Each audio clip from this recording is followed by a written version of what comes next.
This episode of Bright Hearth is brought to you by the Kings Ridge Elderberries and our supporters at patreon.com.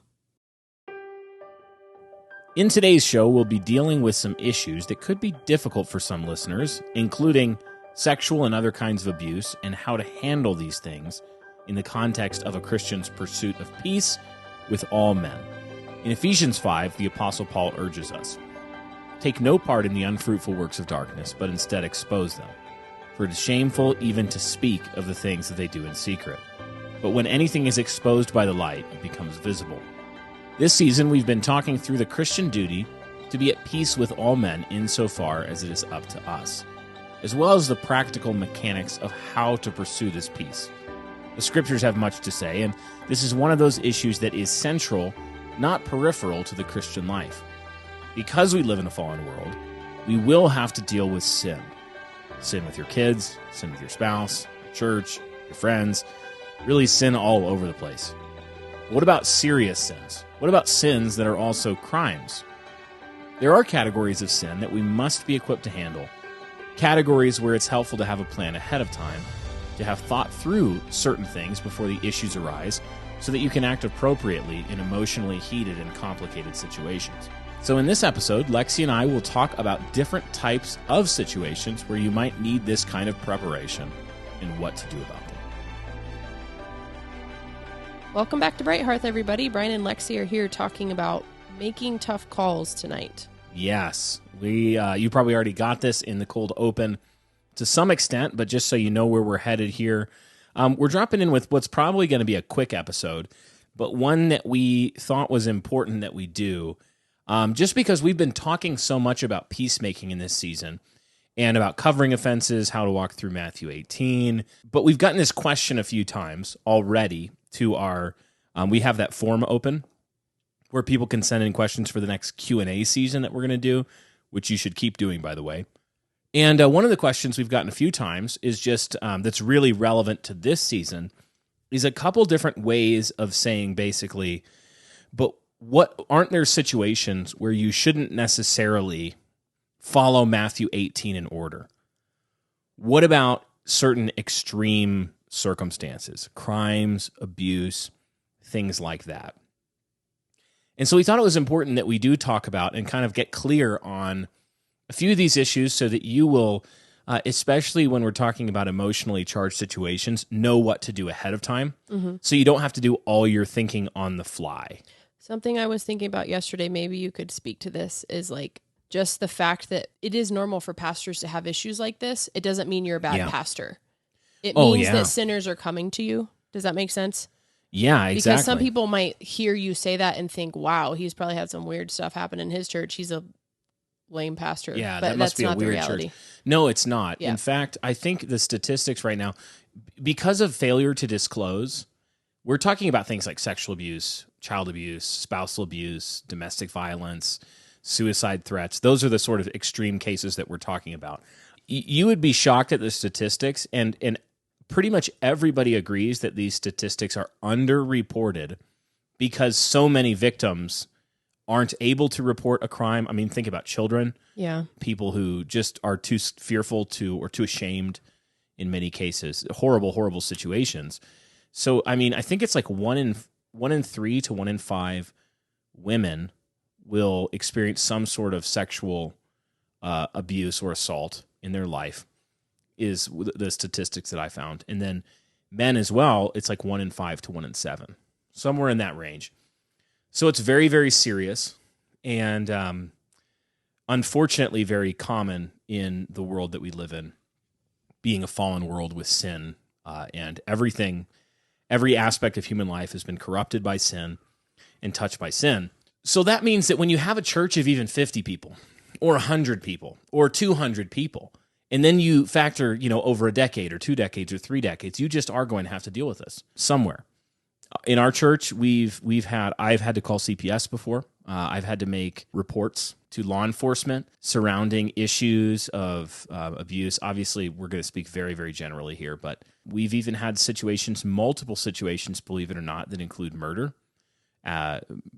People in our church being murdered, and also children involved in some of those. So it's pretty intense. And you're right, it is common.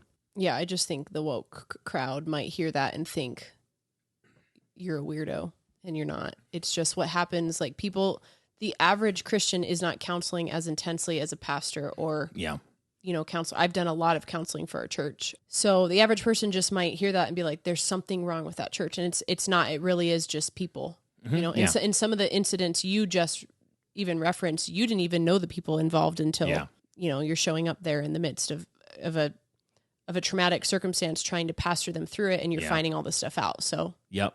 So we've had to deal with both, as every church does. When you start pastoring, you're basically turning the lights on in different corners of people's lives.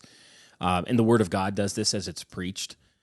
It turns the lights on. Like in that verse that we read in the cold open from Ephesians, the light comes on, anything exposed to the light becomes visible. And so it's actually a mark of a healthy church when you have sins of all shapes and sizes coming to light, from garden variety sins all the way through to very serious sins like marriage, adultery within marriage, fornication, even up to and including violence and issues like that. So it's important that we know how to handle these, that we follow biblical protocol for justice. And again, knowing what biblical justice looks like ahead of time will help you not have to, like, in an emotional moment, come up with new principles or sort of think through it for the first time. So we're basically broadly in this episode just going to try to give you a thumbnail sketch of how to think through and be prepared to handle biblical peacemaking and conflict in the context of really difficult situations where sins have been committed that are often also crimes. And one of the first things that's really helpful to think through, just on a foundational level, is to remember the different spheres of government and authority that exist in the world that God made. God rules the whole world. Christ rules over all things. Remember Psalm 2, the Son has been begotten from the dead, and he's supposed to ask the Father, and the Father gives him all things. Ask of me, and I will make the nations your heritage. Christ rules over all things, Psalm 110, from the right hand of the Father. And that means he rules over visible and invisible, thrones, dominions, rulers, authorities. All things are made through him and for him. But Christ does not rule in all of those places in the same way. He rules, for example, over the government of self, differently than the government of church, differently than the government of family, differently than the government of the civil sphere. In the self-government, he calls us to rule our own spirits, to obey him, be self-controlled, and a person is to essentially rule over themselves and say, self, submit to Christ. In the family government, God gave a mother and a father, a husband and a wife, to rule over children and to discipline and love them and care for them and tell the children, you must obey me, and to raise them in the discipline and instruction of the Lord. Within the marriage even, God established that the husband is the head of his wife, and so he is to rule in the domain of the family as Christ loves his bride and orders her that domain for her good and lays his life down.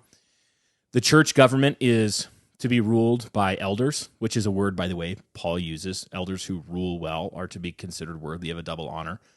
Elders, pastors, overseers are to rule well in the church. And then in the civil government, civil magistrates are to rule well and punish the wrongdoer and praise the good. In each of these spheres, God gives different tools of correction. God gives the rod to the family. God gives the keys of the kingdom, church discipline to the church, and God gives the sword to the civil magistrate.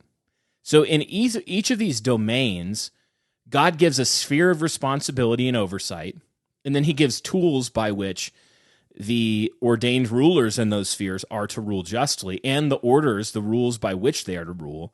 And then he calls them to execute those things with justice and in faith in Christ. So this is important to the conversation of extreme cases like we're talking about, spousal abuse, sexual abuse, abuse of children, where you have to realize that sometimes a sin is not just a sin, but it also becomes the type of sin where another sphere of authority outside of you personally has jurisdiction. Does that make sense, babe? Am I explaining this clearly? That like you can't make the call. It's not your call, right? Yeah. Okay, yeah. Yes, exactly. And we'll give an extreme example here. Let's say that someone, this is going to be a ridiculous example, but let's say that someone came into your house and they killed your wife, and then you stopped them and you had them tied up, and you said, "Now, sir, you've sinned against me, Mr. Murderer. You've killed my wife, and you need to repent of that sin and ask me for forgiveness." And they said, "You know what? You're right. I shouldn't have done that. It was absolutely sinful. I have no excuse. Please forgive me."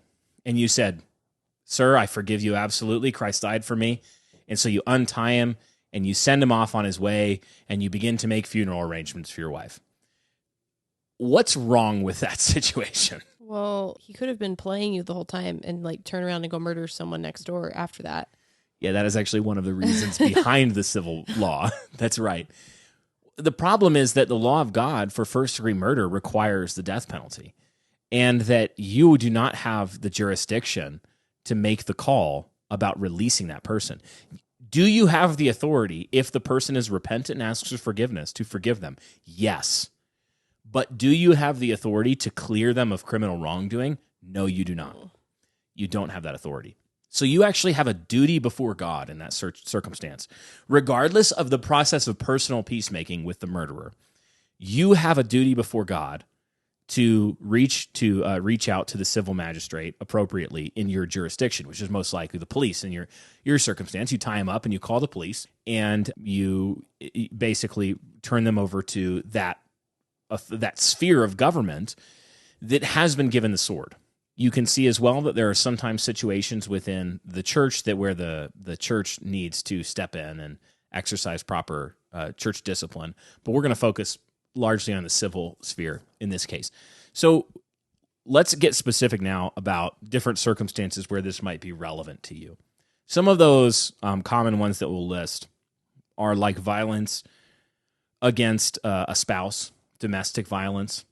I mean, we have several law enforcement folks in our circles, one even in our church, who will happen to listen to this since he edits the sound for Bright Hearth podcast. He works for the sheriff's office. You guys made a joke recently on Hard Men about Ray being, I don't know if you guys actually said cop or sheriff's deputy, what you should, but I don't think anyone got it. I got it because I knew who he was, but no one else got it. Yeah, we're like, Ray works for the... Ray works for the sheriff's department, so the sheriff's office. So he would be, anybody that's in law enforcement for virtually any length of time is familiar with domestic disputes, because it's a huge part of what they have to deal with on a day in and day out basis. Let's say that you discover that somebody in your church, even, because these are real and difficult situations, has been violently abusing their spouse. In that situation, is it appropriate for you to just sort of say, well, I'm going to kind of let them deal with that and maybe kind of work through it? And I would say, no, it's actually not appropriate for you to do that, because you're now aware of a crime that's being committed that is threatening the safety of an innocent victim. And maybe they've sinned too in some ways, but I mean innocent in the sense of you're not free to assault somebody to settle differences or to settle marital disputes. And so what should you do? And I understand that there are certain circumstances where you might need to seek wisdom from, like, I'm not saying every single thing is like the second you hear about any situation, no matter what, if there's any glimmer of a crime at all, that you must immediately call 911. That's not necessarily what I'm saying, though many situations do call for that. Is that in that situation, you probably do need to take the next step in involving a person who has jurisdiction to deal with the type of sin that's being committed, especially if it's a crime. Same goes for child abuse, sexual abuse. And I think what happens is that sometimes people, out of a misplaced sense of Christian peacemaking, fail to do what is actually owed before God as your duty, which is to follow the pathway of justice as God has prescribed. Our friends Trevor and Autumn Perkins own and operate the Kings Ridge Elderberry Farm in East Central Indiana. They believe, as Psalm 24:1 says, "The earth is the Lord's and the fullness thereof." from the antioxidant and vitamin-rich berries to their knowledge of plants and soils and the ridge where their plants are cultivated.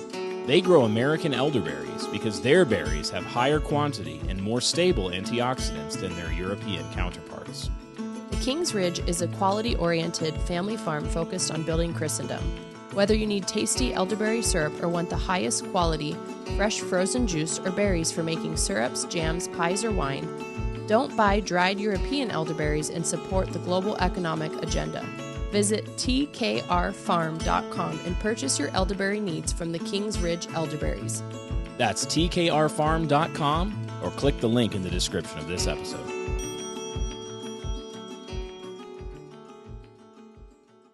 So this also means that you're not going to be judge, jury, and executioner. You do need to leave room for the civil magistrate to handle things.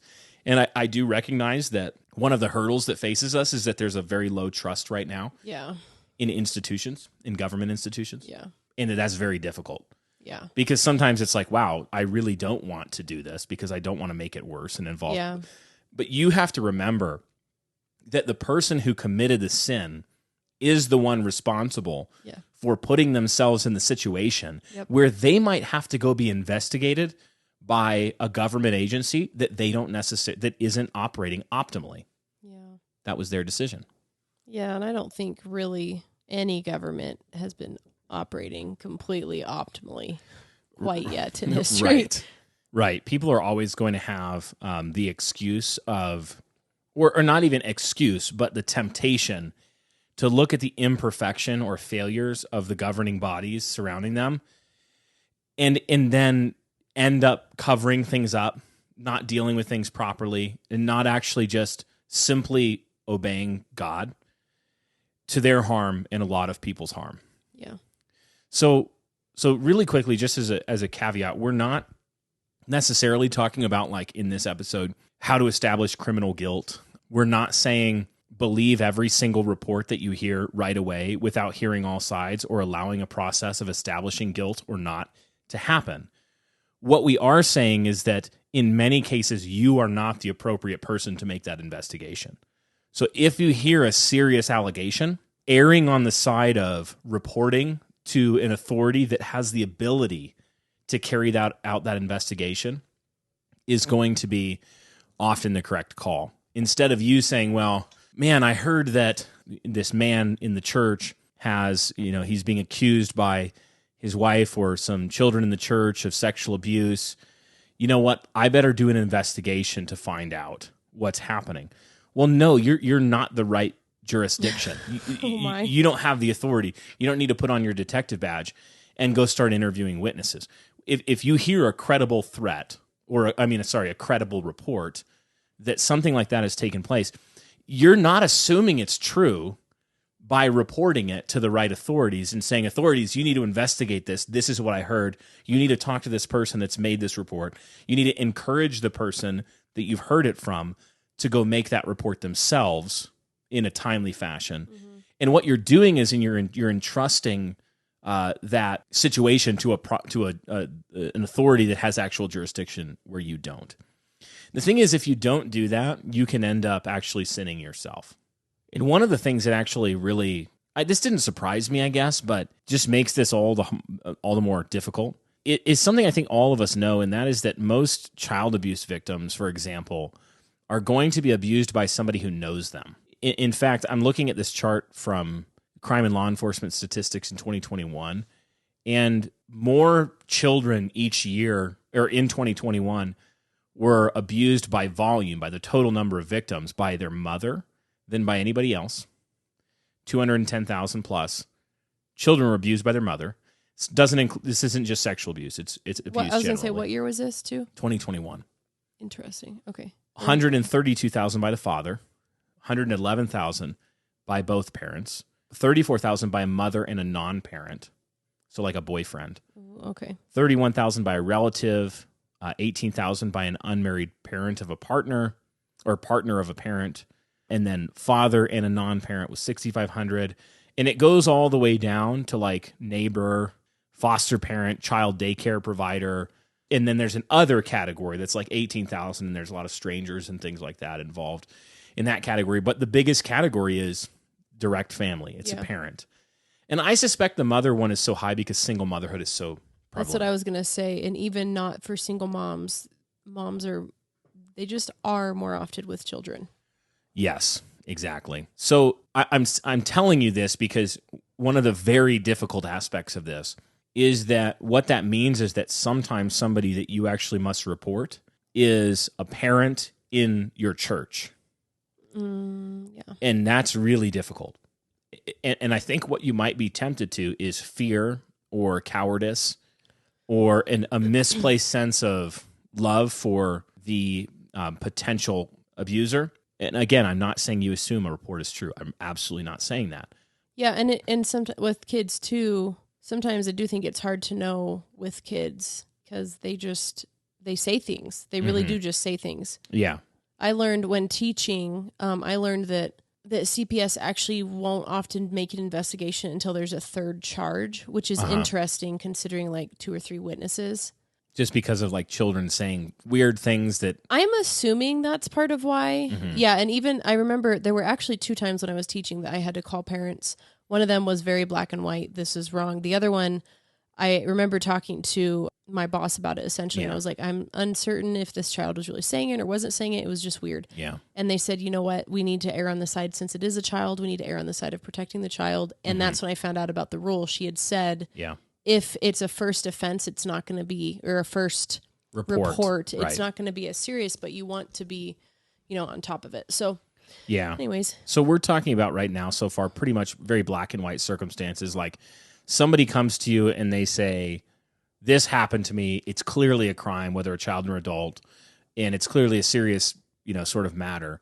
And then you go, yes, that's absolutely needs to be investigated by somebody. But what if more worse things happen because this investigation than if I had said nothing? Or, man, what if this is not true? Or, I really like that person. I don't want to believe this. And what you need to do in those very black and white situations is just say, those are not my duties. My duty is to report this to a person with jurisdiction who can go and determine, hopefully, what did happen. So do you think that people should go and tell the person as well? Like, that's all over the board because it depends on what's happening. Yeah, most of the time I would say not necessarily. Yeah, probably particularly not. If we're talking about like sexual abuse. If let's say it's a man is accused of sexual abuse in the church, I'm not saying go talk to him and then call the police necessarily. I'm saying, oh, you just heard a credible threat. If it's a type of situation where you can urge the person to report and tell them, based on what you've told me, I have no choice. I need to report this to the police, and I would urge that you would make a report as well. We could go right now, and you could make that report to the police. I'll come with you. If there's anything you're concerned about, let me help you. In the times I've been involved too, it really is if you're serious, we're doing this right now. You don't delay it. You don't trust them to do it because things get messier at that point. Yes. And it keeps people honest. Yeah. Let me give you an example. If I'm a pastor in counseling, one-on-one, or let's say, if it's with a lady or a child, like with another pastor as well, just in our policy, and we hear some kind of credible report of a crime that's been committed, that's like not, oh man, I shoplifted from 7-Eleven when I was 14, but a serious allegation against somebody, especially ongoing, we're going to say, listen, we have to report this right now. We're obligated. There's no gray area here. We're going to report this. We would like to have you come and help and do that as well. Come along, make a report. And there's going to be lots of complicated situations you can immediately get into that we're not going to try to predict every rabbit trail. But that's what we're talking about, clear black and white cases. I will say as well that there can be situations that are not as black and white, where you are unsure of what to do genuinely. I've been in these situations too. Not even that long ago have I been in these situations where I've had to say, not necessarily like out loud to a person, but just go, I'm thinking in my head as I'm hearing something going, I don't really know what to do about this. I'm not sure if it's a reporting issue or not. And so the first thing I'm going to do when I have opportunity, like right away, is get additional counsel, including other pastors, but also, things like we will talk to law enforcement, that we really do. You need to establish trusted relationships if at all possible, especially if you're a pastor, but this can be just Christians too. trying to establish helpful context in law enforcement communities and legal community is really important because it can give you a safe sounding board when you have a genuinely gray area. You can say, this is what happened. Here's the situation. I genuinely do not know what to do. Can you counsel me? And if you say that I need to file a police report or something, I will do that. But I need help. And then we've had law enforcement say yes and no. Like we've had them say, no, you don't need it. This is this kind of situation. So I'm not saying never seek counsel, but I am saying if you have a clear black and white serious issue, then you can do two things. You can report and seek counsel too. Just don't delay unduly. And I know that some different states and jurisdictions have different mandatory reporting laws for different sorts of vocations. So pastors in certain areas have mandatory reporting requirements, and you should know those depending on your vocation. But mainly we're talking to just normal people. The last situation that I would mention, I think we've mentioned this already, but suicide threats can fall into this. And suicide actually is a crime, biblically speaking. It's the sin of murder. It's just the murder of self because you don't have the jurisdiction. You don't have the authority to murder yourself. You don't have that authority over your own life. That's why Christians are against medically assisted suicide. That's why Christians are against just suicide in general. But if you hear a suicide threat, you should be, of course, trying to get to that person, tell them, urge them not to do that. There's all sorts of coaching and resources that you can look at more specifically for counseling somebody who's potentially suicidal. But again, that's also a serious thing where there are circumstances where there are places you can report and get assistance, up to and including psychiatric evaluation and things like that, where you can say to a person, particularly a person that seems to be having some sort of mental break, which happens. And I know not just pastors, but like family members and extended family and non-Christian neighbors and friends. And this can happen all the time where you're like, I think this person might be in a mental break. Maybe there are substances involved. And what you can do in that situation is urge the person to check themselves in for evaluation. And I'm not even blanket endorsing tools like psychiatry and all of that right now necessarily, but I am saying that there are situations where I would rather that than a person end their own life. Correct. Yeah, it's not ideal, but it is the obviously safer option. Yeah, and again, it's on the person who has made the threat or committed the crime. They bear the responsibility for the consequences of that. You don't. Yeah. You will bear the responsibility for the consequences of your actions in response to being made aware of a situation. So what we're urging in this episode is not to misunderstand us, number one, when we talk about personal peacemaking and going to the person privately and all this stuff. That is absolutely 99.97% of your Christian life dealing with sin and conflict. That's what's going to be and should be, and do that. But there are these extreme cases or situations where there's a crime that's been committed or is being threatened to be committed, where you may need to follow different protocol. And I want you to have a category for that so you understand that you're not copping out and you're not disobeying God in like cheating. No, you're actually doing the right thing. You're saying, I don't have jurisdiction here.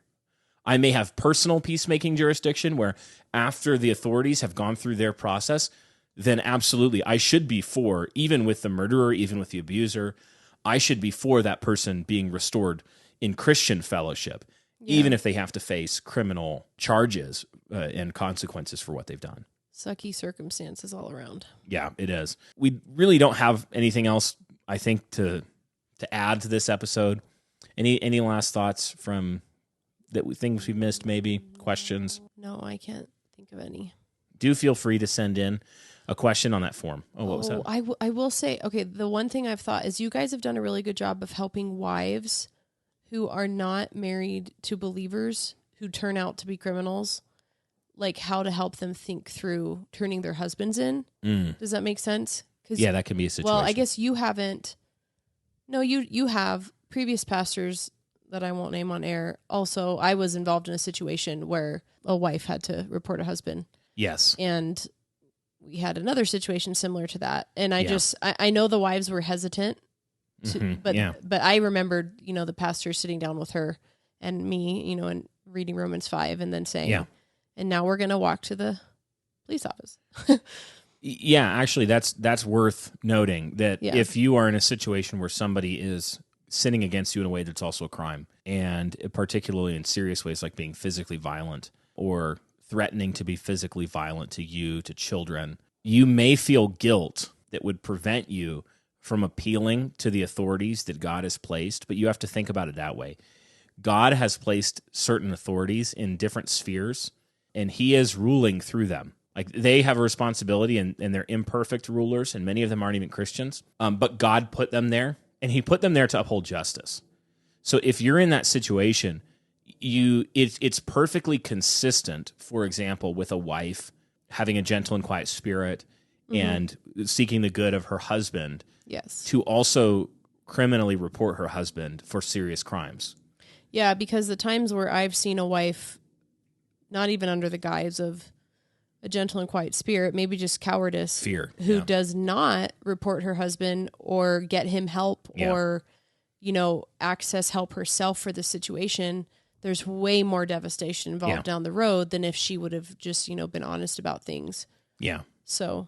Yeah, absolutely. Yeah. And this is one of the reasons that God has put more authorities in the world. He didn't make a world there's just fathers or husbands, and that's it. There's no other authority. He said, there's going to be husbands, there's going to be mothers who are a kind of authority. There's going to be civil magistrates. There's going to be pastors and elders and overseers that are going to be a kind of authority. There's going to be lots of authorities in the world, and they're going to check and balance one another, and they're going to submit in different areas each to the other. Yeah. So a police officer submits to his pastor in the context of his ecclesial authority, and a pastor submits to the police officer in the context of his civil authority, and they all submit to the judge in context of his civil authority, and the children obey mom and dad in the context of the family authority, but they also obey the law not to steal or murder. Like, we're all living in within these earthly kingdoms and realms, and God is the one who set those authorities there. Yeah. It's not that you have Christ rules spiritually, and then he doesn't rule in physical matters. No, he does rule. He rules through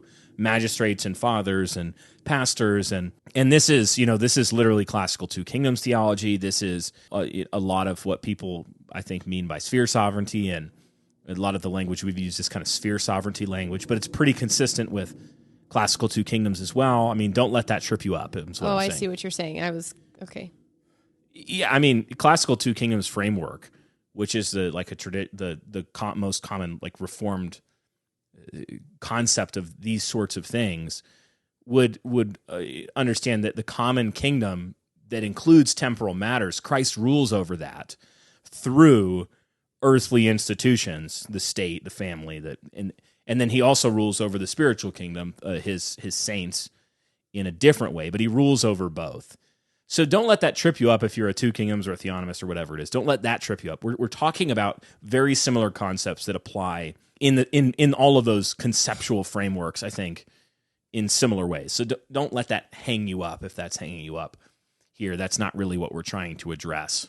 But yeah, I'm glad you brought that up, because it is important to say, if you are the victim of a crime, you should not feel a misplaced sense of guilt for appealing to the correct authority that God has instituted for justice. Correct. And sometimes you have an obligation to. Mm-hmm. Sometimes you have an obligation to. You mentioned earlier in the episode, I think, that one of the reasons, or I can't remember how this came up, but one of the reasons why we are to do this is because we're not God. And so we may be trying to prevent some bad thing that we don't want to have happen, like the police miscarry justice or someone be wrongfully convicted. But instead, what we might end up doing is trying to play God. Yes, yeah. And then a lot of other bad things happen, like a criminal victimizes or sins against criminally other people that could have been saved or delivered had the civil authorities known and done their duty. Well, and you think about this like a different realm of authority, but like pastors who are not removed from ministry for disqualification. Right. how much havoc that wreaks on so many people. And oftentimes they don't stop at whatever that one sin is that disqualifies them. They keep going. So you don't want that to happen. Yeah, it's one of the reasons in our membership interviews, a question we ask every single potential member of our church is, would you have the fortitude to bring charges against an elder who is caught in sin? Should you know and have adequate witnesses? Mm-hmm. And we ask that question because the last thing we want is for a pastor who has a real authority in his vocation in the church, in our church, to be disqualified from that office, and somebody know that they're disqualified, and because of cowardice or misplaced loyalty, fail to bring that charge, and then they actually end up being complicit in the sins that disqualified man goes out and continues to commit against other people. Oh, it reminds me of Tullian Chividian. Chividian, yeah. With that guy that was like, it's because of everything he's gone through that he's really grace qualifies him more for this. Absurd. And it's like, no, it's absolutely absurd. Not. It's absurd. It's a evidence of our antinomianism and the specific antinomianism of that corner of the church world. But yeah, you need to make sure that you don't have some sort of misplaced. Well, I guess my point in bringing that up though is that is often what people are thinking is like grace abounds where sin abounds, or it is antinomianism, but that would be the reason is they feel bad because it's like, well, grace can redeem this too. And it's like, yes. Yeah. And maybe the redemption is through the higher authorities. Yeah. This is sometimes what leads churches to cover up sexual abuse. Correct. Not even intending to cover up sexual abuse. Yeah. But they go and think like, we'll handle this. And pastors do not have the jurisdiction. Is the point. They just don't. Well, I don't know what I think about this. I'm not going to bring it up. Never mind. Okay. I know. I've thought of like 15 things. I'm like, let's not bring it up. Let's not muddy the water. So hope this has been helpful. Feel free to send in your questions. I would say as well that you should, in many of these situations, if you have a specific question and you don't know what to do, the person you should be asking is probably your pastors or in some cases law enforcement. So if you have questions where you just don't know what to do, you're not sure if it's a gray area, a black area, black and white, or what it is, get counseling. Like, don't wait. Get counseling and try to figure out how to act righteously. When you're confused about a situation, our goal should always be, Lord, how can I act righteously in this situation and fulfill my duties? And then go do those duties quickly. And sometimes you need help in figuring that out. So don't be rash. But we hope that this episode, even though it's sobering and it's a heavy topic, that it's genuinely helpful to you and can prepare you for the unfortunate reality of life under the sun in a fallen world, to act righteously. And this is part of being salt and light. This is part of being Christ's kingdom on earth and his people and his saints. Don't let either direction sort of sway you. Don't let the whole, everything woke and believe all women and women never lie about being sexually abused. Well, yes, they do sometimes. We know Potiphar's wife, for example. And in the other direction, don't react to that and become complicit in sins that are also crimes by failing to report things because you think that you're the one that has the jurisdiction to investigate. Often you're not. You have a duty to make the report to the person who does, and then you pray and you hope that justice is upheld. Don't fall in either ditch is what I'm saying. And don't be a reactionary on this. Think deeply, have biblical principles down in your bones so that you can act justly and humbly when the time, hopefully it doesn't, but if the time should come in your life where you do need these principles. So that said, thanks for listening, everybody, to this episode of Bright Hearth, and we'll catch you next time. God bless.